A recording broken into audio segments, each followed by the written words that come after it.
الحمد لله رب العالمين والصلاة والسلام على نبينا محمد وعلى آله وأصحابه أجمعين. اللهم علمنا ما ينفعنا وانفعنا بما علمتنا وزدنا علما والحقنا بعبادك الصالحين يا أرحم الراحمين.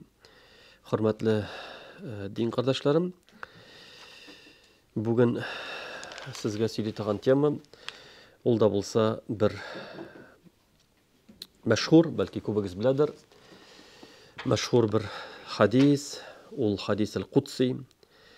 Hadis-el Qudsi yani ol hadisini Peygamberimiz sallallahu aleyhi ve sellem rivayet etkende eyte Allah Teala aytdı deb. Yani ul Qudsi hadis Allah Teala aytdı deb ayta. Ayında Peygamberimizden ul hadisini rivayet ete Abu Zar el-Ghifari isimli sahabi, Cundub ibn Cunada isimli sahabi. Hamul sahaba yaşagan bula Damask şaharında, köçüp gitkeç Damask'ta yaşay.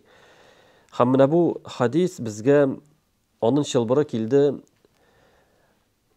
Damask kişileri aşa. Yani mesela gadette hadisler taralgan bula, türlü töbeklerden kile. Lakin bu hadis alimler ayta ul Şam'dan yani haminde onun başkalasından Damask'tan çıkan hadis yani kilip çıkan işek Peygamber sallallahu aleyhi ve sellem'den Abu Zar ul hadisini işitken onlar köşenip gite Damask'a şunda yaşaganda ul hadisini rivayet ite hamandan rivayet ite Abu Muslim el-Qawlani isimli zor halim. Hatta ul halimler aytalar ul hadisini Abu Muslim rahimahullah rivayet etkende tezlene idi. Yani tezlengen kiliş utara idi. Anlarına şul hadisini söyle idi diye aytalar. Nindi hadis ol. عن أبي ذر رضي الله عنه عن النبي صلى الله عليه وسلم فيما يروي عن ربه عز وجل. Abu Zar radıyallahu anhu Peygamberimiz sallallahu aleyhi ve sellem'den bizge jitkire Allah'a Teala'dan rivayet etken sözlerini debeydi. Allah'tan rivayet etken sözlerini. Etkenimse bu Kutsi hadis. Yani Kutsi hadis ol Kur'an'dan ayırmalı. Bizim Kur'an Cebrail ferişte aşağı Muhammed Peygamberge ayrım revişte indi. Kur'an ol şulay. Hem Kur'an ol onun her bir harfine 10 savab. Onu okuyan her bir harfke 10 savab. Şulay yok biz Kur'an okup Allah'a yakınayıp ibadet kılabız. Ayında Kutsi hadis ol Peygamberimiz onu söylüyor. Peygamberimiz söylüyor lakin Allah'a Teala aytdı deyip. Allah'a Teala aytdı deyip söylüyor. Hem koy bir alimler ayta Kutsi hadis ol onun mağnası Allah'tan sözleri Peygamberimiz özü jitkirgen deyip deyteler. Koy birler ayta Peygamberimizge ol düşünde kilgen yaki Allah'a Teala onlar turudan turu şul mağnelerini jitkirgen hem Peygamberimiz onu Allah'a Teala aytdı deyip bizge jitkirdi. Namında aytasım kile hadisler dürüst bulsun için onların şartları var. Yani hadis dürüst bulsun için şartları var. Hadisini rivayet ettiği kişilerinin onun iki tüp şartı var indi aslında. Şılbırı tutaş bulurga tiyiş. Her bir işitken kişi birbirine işitirge tiyiş. Hem şul şılbırdağı kişiler adil bulurga tiyişler. Yaxşı xatirli bulurga tiyişler. Yani aslında şuşu. Başka şartlar da var. Ama lakin in tüp şartlar şuşu. Yani şılbır birbirine tutaşkan bulurga tiyiş. Hem şul şılbırdağı kişiler onlar adil hem yaxşı xatirli bulurga tiyişler. Şuna göre, mesela bizning halkta şunday aybir taralgan, eğer degen biz Kutsi hadis deb işitsek, biz indi uylibız, indi bu Allah'ın sözü dürüst, 100% dürüst deb uylibız. Yok Allah yok tugul. Allah yok tugul. Kutsi hadis ol, şulay yok, ol tekşirile, yani qaribız onun şılbırlarına, qaribız onun rivayet etuvchi kishilarni agar degin onun shilbirlari tutash bo'lsa, риваят итүчеләре гадел булса, яхшы хәтерле булса, шул вакытта гына, әгәр дә галимнәр аны бу хадис дөрес дип әйтсәләр, ул дөрес була. Чөнки кай вакытта, мәсәлән, шул ук кутси хадис дип килә, ләкин алар пәйгамбәребездән риваят ителми. Кайберләре риваят ителә, мәсәлән, әһл китаптан, ягъни кайбер табигиннәр риваят итәләр аны. Риваят итәләр, мәсәлән, башта ул насара була, яки яһуди була, ислам динен кабул иткәч, шундагы булган китаплардан алар Аллаһ Тәгалә әйттереп сөйлиләр. Ә ул пәйгамбәребездән килгән әйбер түгел, ул әһл китаптан килгән хәбәрләр булып тора. Шуңа күрә менә әйтеп китәсем килә, ягъни кутси хадис дигән сүз әле ул 100% дөрес дигән сүз түгел. Ягъни ул Коръан түгел. Коръан дөрес 100%. Коръан ул тәватур рәвешендә, ягъни бик күп кешеләр тарафыннан безгә бернинди хатасыз рәвештә килде. Әмма дә ләкин хадисләр риваят иткәндә анда төрле, ягъни аны мутаватир булмаган хадисләр, инде мутаватир булмаган хадисләр анда кайбер хатадагын китү ихтималы булды.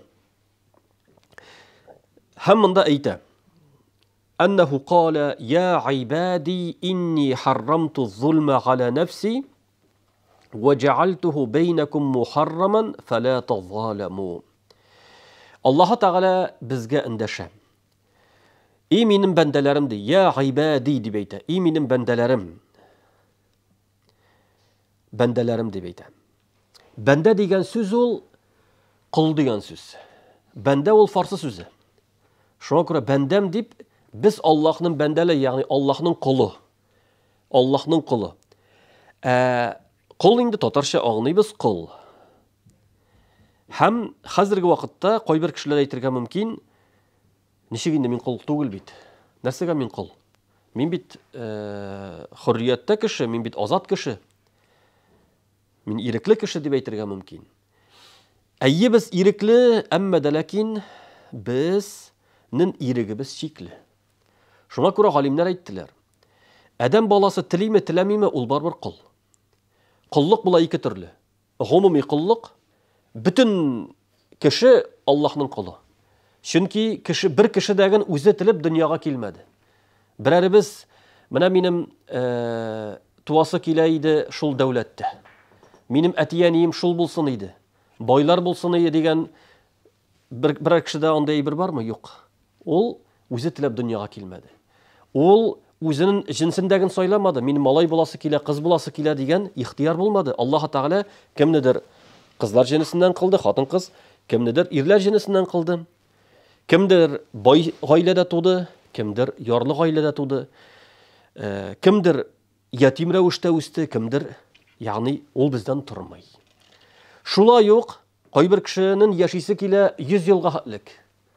Ләкин Аллаһ Тәгалә күпме язган, шуны хатлык яшәтә. Бер кешедәген артыгын яши алмый, һәм бер кешедәген кимрәк яши алмый. Ягъни без телибезме, теләбимезме, бүтән кешеләр алар Аллаһның кулы. Әмма дә ләкин бар куллык икенче мәгънәдә. Ул да булса ихтияри куллык. Ягъни кеше әгәр дәген үзен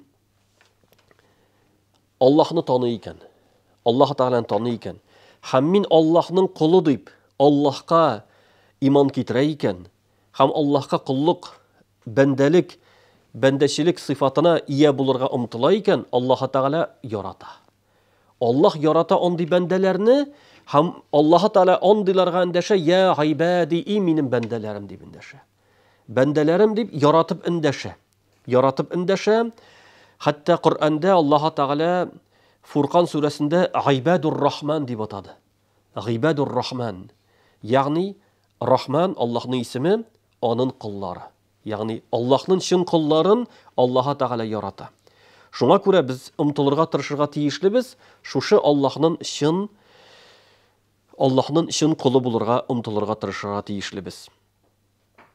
Һәм пәйгамбәребезне дәген Аллаһ Тәгалә мәсәлән Коръәндә карасак, иң мөһим урыннарда, иң дәрәҗәле урыннарда кул дип атады. Минем кулым диде. Минем кулым. Субханаллази асра би'абдихи. ул Исра кичәсендә, Миграж кичәсендә кулы белән Исра кылды, аннары Миграж кылды. Ягъни Аллаһ Тәгалә кул дип атады. Шулай ук башка урыннарда Пәйгамбәребезне кул дип атый, һәм шуңа күрә Пәйгамбәребез саллаллаһу алейхи ва саллям үзендәген «Әнә Абдуллаһи ва расулух» дип әйтә иде. Мин Аллаһның кулы һәм Аллаһның илчесе дип атый иде үзен. Ул атый иде. Шуңа күрә Аллаһ Тәгалә әйтә: «Инни харрамту зулма ала нафси». Мин үземә зулымлыкны харам кылдым дип әйтә. Харам кылдым ди. Нәрсә ул зулымлык? Зулымлык ул гаделлекнең капма каршысы. Гаделлек ул справедливость, ә зулымлык аның капма каршы несправедливость һәм кеше хакына керү, гаделсезлек кылу, ул зулым дип атала. Зулым. Аллаһ Тәгалә мен үземә харам кылдым дип әйтә. Ягъни Аллаһ Тәгалә бийек һәм бийек гадел булу сәбәпле Аллаһ Тәгалә ул начар әйберләрдән, бүтән начар һәм ямсыз әйберләрдән Аллаһ Тәгалә өстен. Аллаһ Тәгалә өстен һәм әйтә, хәтта үземә харам кылдым, ягъни мөмкин түгел Аллаһтан зулымлык булырга. Шуңа күрә Аллаһ Тәгалә Коръәндә ла язлиму мисқал зарра дип әйтә. Ул бер мисқал, ягъни кичкенә генә тузан бер тойы хәтлектәген зулымлык кылмый дип әйтә. Бернинди зулымлык кылмый Аллаһ Тәгалә. Ягъни Коръәндә, менә хәзер шушында да бу хадистә дә аңлашылачак, ягъни Аллаһ тарафыннан зулымлык юк. Хәтта җәһәннәмгә кергән кешеләр,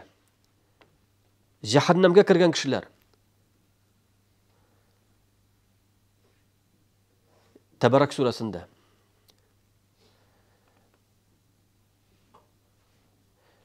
фәрештәләр җәһәннәмгә ыргытылган кешеләргә әйтәләр: «Әләм я'тикум назир?» Калу бәлә. Сезгә аңлатучылар килмәдеме? Алар әйе килде диләр. Ләкин кәззәбнә. Ләкин без аларны ялганга санадык. Һәм Аллаһ Тәгалә бер нәрсә индермәде дип әйттек. Аннар Аллаһ Тәгалә фәхтарафу бизамбихим. Алар таныдылар үзләренең хаталарын, ягъни җәһәннәмгә кергән кеше үзенең җәһәннәмгә лаеклы икәнен таныячак. Җәһәннәмгә кергәндә кеше беләчәк, шуңа күрә Аллаһ Тәгалә җәннәткә кертәчәк үзенең нигъмәте һәм фазилаты белән. Ә җәһәннәмгә кертәчәк үзенең гаделлеге белән. Һәм гадел булгач, Аллаһ Тәгалә бер нинди дәген зулым кылмый. Шуңа күрә җәһәннәмгә кергән кеше аңлаячак, ул лаеклы рәвештә җәһәннәмгә керде. Аллаһ сакласын. Барыбызны Аллаһ Субханаһу Тәгалә җәһәннәм әһелләре булудан сакласа иде. Үзебезнең балаларыбызны, якыннарыбызны, әти-әниләребезне сакласа иде. Әмма дә ләкин Аллаһ Тәгаләнең гаделлеге. Ләкин Аллаһ безгә әйтә, Аллаһ Раббыбыз әйтә: "Ва җа'алтуху бәйнәкум мухарраман фала тазаламу." Аллаһ Тәгалә әйтә, мин дип әйтәм, сезнең арагызда зулымлыкны харам кылдым ди. Бер-берегез арасында зулымлыкны харам кылдым. Ягъни бер-бирлек кеше бер-берсе белән муамәлә иткәндә бер-берсенә гаделсез булу, бер-берсен рәнҗетү, бер-берсенең хакына керү.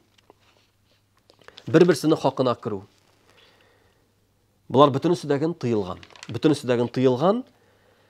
Һәм әлбәттә Пәйгамбәребезнең башка бик күп хадисләре бар. Az-zulmu zulumatun yawmal qiyamah. Кеше гаделсез булса, кеше хакына керүчән булса, ул аңар кыямәт көнендә караңгылык булып киләчәк. Кыямәт көнендә караңгылык булачак дип әйтә. Һәм ягъни мусульманнар бер-берсе арасында, хәтта мусульман гына түгел, мусульман кешесе ягъни зулымлыкны бер кешегә дә ярамый.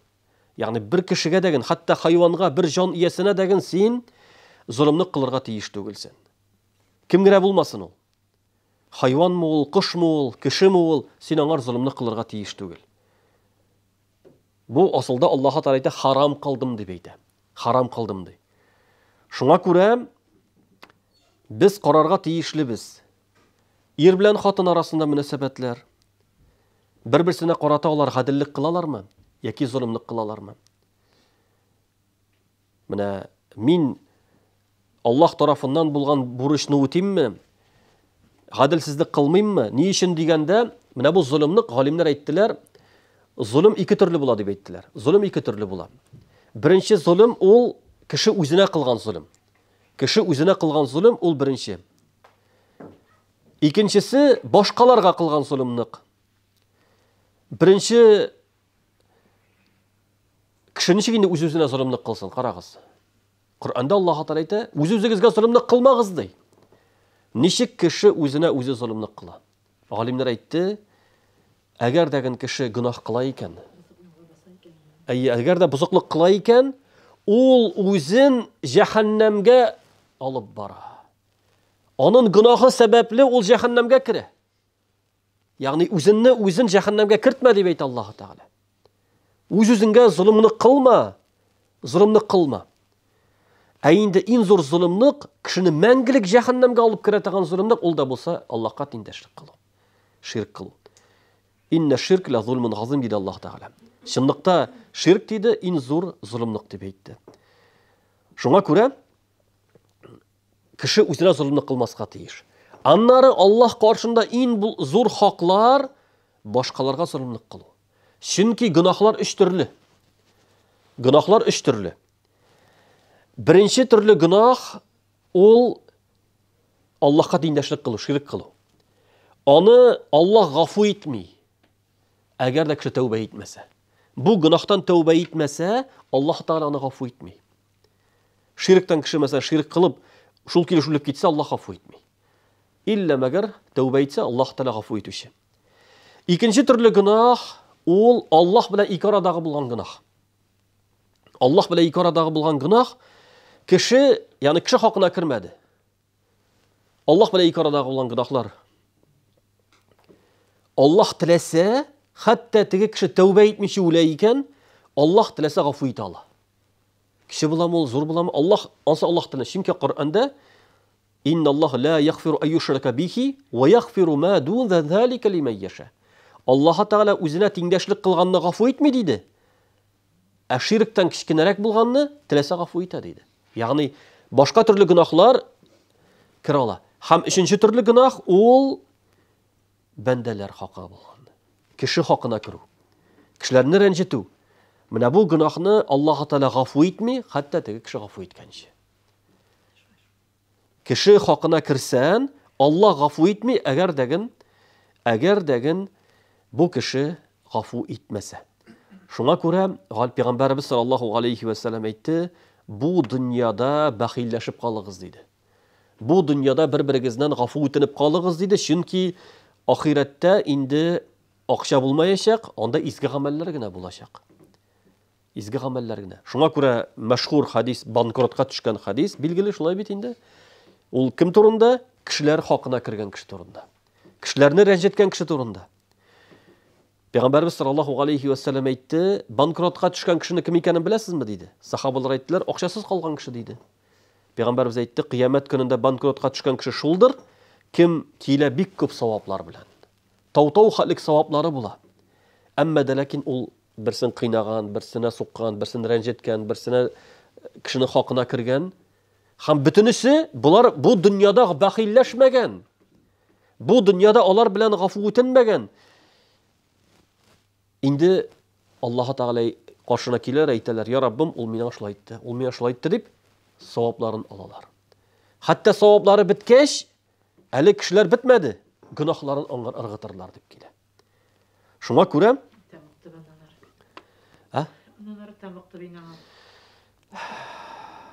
Шуңа күрә менә мәсәлән кайбер кеше сорый.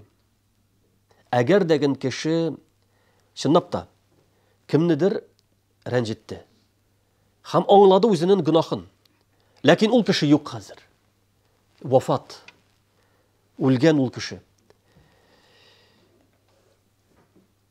Монда инде галимнәр ике әйберне әйтәләр. Беренчесе, ул кеше өчен дуга кылу. Иң беренче Аллаһ каршына тәүбә итү, әлбәттә тәүбә итәсен, аннары аның өчен дуга кыласың ул кеше өчен. Kıyamet gününde Allah Teala ул кеше сиңа килсә, Allah Teala әйтә, менә ул сиңа күп мизгел эшләде дип күрсәтсен өчен. Ягъни Allah Teala үзе кили.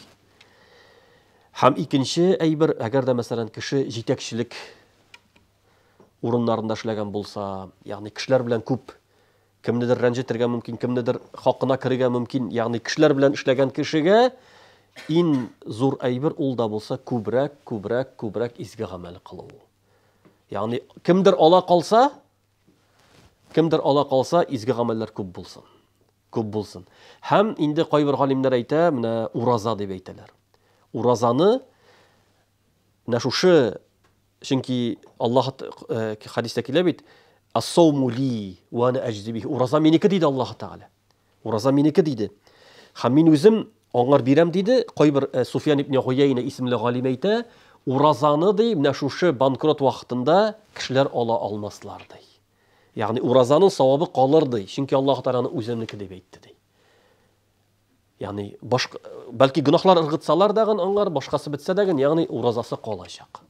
Менә шушындый саваплы әйбер бар, ул да булса ураза. Һәм инде әлбәттә, ягъни кеше мәсәлән белә икән үзенең соңгына дингә килде, кеше хакларына кергәнен үзен белә икән, әлбәттә беренче Аллаһтан тәүбә итү, һәм күбрәк садака бирү, изгелек кылу, кешеләрне бул нитү.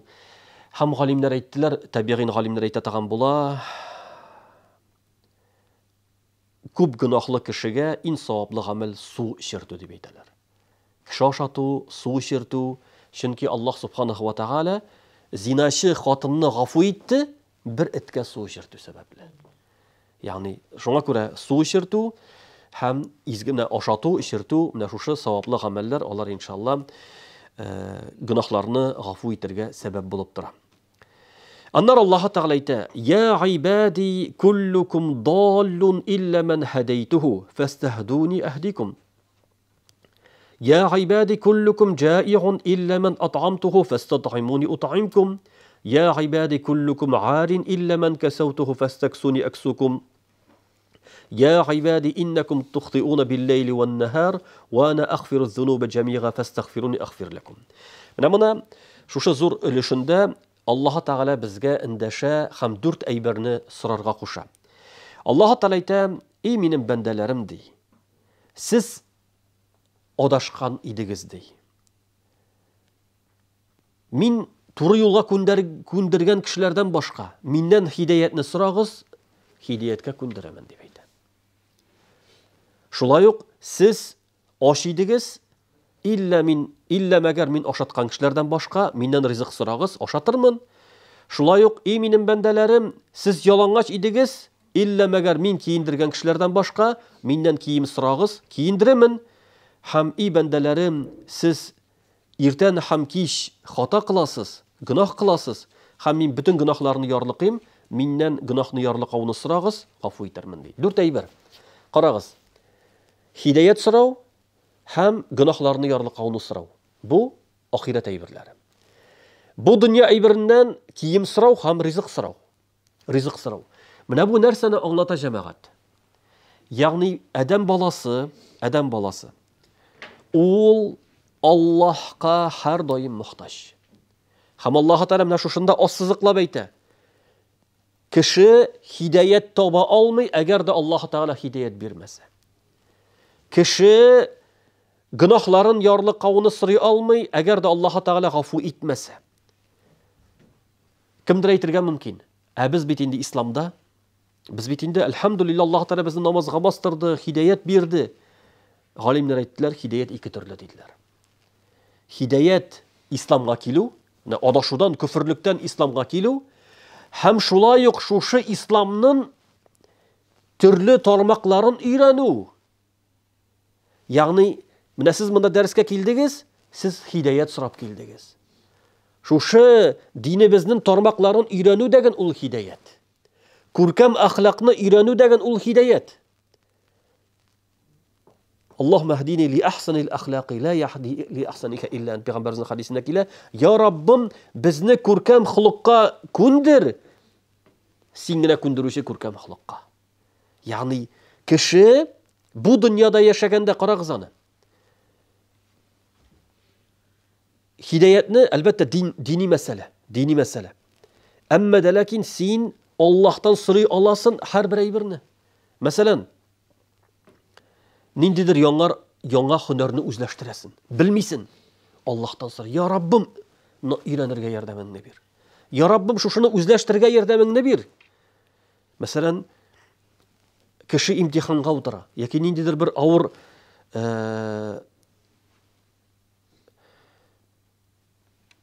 zadача misal için yaki nindidir kunular işley. Ham başına kelmey. Nişlerge gerek? Allah'tan sorağa gerek. Ya Rabbim yardımını bir. Ya Rabbim onlarga nasip et dip Allah'tan sorağa gerek. Şuna göre bir hadiste kile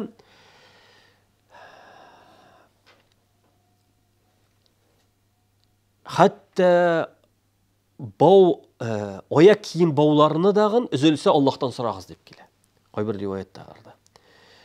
Koy bir sahabalar ayta yarhamakallah. Eğer de uyda tuz bitse dua kılaydık başta Allah Teala'dan tuz soraptı. Yani kişi her vakitte nindigine ağırlık bulmasın Allah'tan sorağa tiyiş. Lakin cemaat mine biz dünya meşakkatinde. Ulaybiz biz hazır akşa işleybiz, biz hazır bunu işleybiz, biz bunu qırabız. Hazır indi bik köptigi samaraзвитие boyunca kişi kitaplar okuy, öz üstünde işlerge tırışa, özüm bulduram dep köp aybirge umtula. Amma da lakin unuta Allah dilese bola. Elbette kişi öz üstünde işlerge tiyişli. Kişi tırışırga tiyişli. Amma da lakin unutmasqa tiyiş, ol Allah'ın tevfiqi bilen bola. Allah'ın yardımı bilen bola. Allah in birinci Allah'tan sıra, Allah'tan dua kıl, Allah'tan sıra, ham şulay yok. Sebebin kıl, işlerge tırış. Çünkü hadistekiyle Peygamberimiz sallallahu aleyhi ve sellem eyte ihris ala ma yanfa'uk. O'zingga foyda keltiradigan aybirga tirish deb aytdi. Şul aybirni ishlarga tirish, vasta'in billahi ve la ta'jiz. Allah'tan yordam so'ra, ajizlik qilma dey. Zaiflik ko'rsatma deb aytdi. Şulay bulgaç. Biz mana çünkü bu hadiste kişi aytırga mümkün. Men bit ali yalang'aç tugul, men bit ochtag'in tugul, men bit turi yo'lda deb. Amma da lakin ayyi biz yalang'aç tugul, amma da lakin biz Alloh Teala'nın rahmeti bilan kiyinganmiz. Biz Allohning rahmeti bilan biz elhamdülillah bugungi rizqimiz bor. Yani kişi şunu unutmasqa tiyishli cemaat. Şu nimetlerini unutmasqa tiyishli ham Allohga shukr etuşan bulurga tiyishli. Çünkü mine bu nimetler bizden sorulacak. Stumme la tus'alunna yawma idhin hanin na'im. Kıyamet gününde anları sorarız deb ayta bergan nimetler turunda. Şuna göre bar ekan ol nimet. Ya Rabbim o'zingga rahmat. Ya Rabbim nasip ettin. Ya Rabbim senga şükür deyip şu nimetlerini her vakitni iske tushirib Allohga rahmatli bo'lirga kerak. Allohga rahmatli bo'lirga kerak. Bu bek muhim ayber. Anlar Allah Teala ayta, mana istig'for turunda aytganda, adam bolasi deb ayta, sizni erta ham kech xatolanasiz deb ayta. Ya'ni bu kishining tabiati. Kishining digina izgi bo'lirga tirishmasin. Lakin xato qilmay qolmay. Qo'y bir qarashda, qo'y bir so'zda, ya'ni xatolanuvchan adam bolasi. Lakin Alloh Teala tövbe eshiklarini ocha, ham ayta, "Va ana aghfiru zunuba jami'an." Men har bir gunohni yorliqim deb ayta. Lakin bunda da kishi durust o'narga tegishli. Ya'ni Alloh butun gunohni yorliq ekan, olaysa menga ali yashab bo'la. Gunoh qilib yashim degan, azraq qortayga janlari namozga bosirman yoki tövbe etirman deb kishi o'lab qo'yirga mumkin. Amma da lakin olay ularga mumkin. Agar degin sen kelajagingni bilsan. Biz ertagisindagin bilmaymiz. Şuna ko'ra Peygamber sallallahu aleyhi ve sellem aytib qo'ydi: "Kun fid dunya ka'annaka g'arib aw g'abirus sabil." Bu dünyada yaşaganda unutma özünni his et, sen garip, çitten kelgen kişi. Komandirovkaga kelgen kişi şekilli. Яки yolşı ötüp barışı şekilligine özünni unutma dedi. Şuna göre Abdullah ibn Umar aytadigan bolam, "İza asbahta fala tantazir as-sabah, ay masa iza amsayta fala tantazir as-sabah" deb aytadi. "Xuz min sihhatika li maradik ve li hayatika li mautik." Agar da irte bilan tursan, kishga hatlik yaşayım deb o'ylama. Kish yetsa irte bilan turamen deb o'ylama. Şuna göre selamet vaqtda avru halin için alıp kaldı, hem isen çağında ölüm için alıp kaldı dedi. Yani kişi bu oyunu bir qaşında unutmasqa tiyişli. Şuna göre onda bir neçikten bula almay, min әле yaşap kalayım әле. Min әле günahlar kılıp kalayım әле degen eyber bula almay Müslüman kişisi. Eğer de günah kılsa tezrek tövbe etirge tiyiş, istiğfar kılırga tiyiş. Allah Teala'nın yarlıqavını sırarga, tırışırga tiyiş bula. Anlar Allah'a Teala ayta: "Ya ibadi innakum lan tablughu durri fatadurruni ve lan tablughu naf'i fatanfa'uni." Ey menim bendelerim, siz menge ziyan kitirge tilesegiz ziyan kitire almazsınız. Hem siz menge fayda kitirge tilesegiz fayda da kitire almazsınız deydi. Yani kişi gıybet kılayken onun gıybeti Allah'a fayda vermiyor. Kişi günah kılayken onun günahı Allah'a ziyan getirmiyor. Fakat özüne. Yani bizden Allah'a itaat ettiğimiz ol özümüz için hem Allah'tan eğer de kişi Allah saklasın itaatsizlik kılsa ansı dağın özü için. Şuna göre mine kişi şunu unutmasqa tiyişli. Onun gıybeti özü için. Lakin kimdir aytırga mümkün? Olaysa siz kişi özü için gine yaşayma. Özü için gine yaşayma.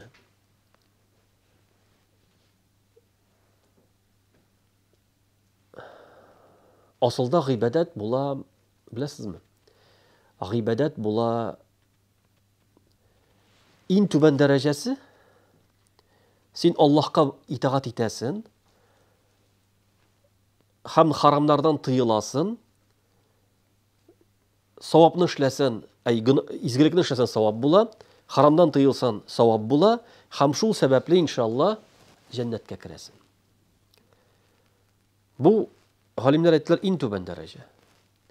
Emme de lakin şundan büyükrek derece, kişi Allah'ını tanıy, hem Allah'a buysuna hem itaat ite onu yaratıp. Allah'a yaratıp yani bu kişi namazga basırga tili çünkü Allah bilen söyleşesi kilanın. Ol namazga basa teheccüd namazına tırar çünkü ol Allah bilen müneccet kıla. Onu şu mehabet onu uyata. Şu Allah'a yakınayı tilege onu uyata. Hem şulay ol günahtan saklana, günahtan saklana, şu Allah'a mehabet bulu sebeple. Yani mine bu indi büyük derece.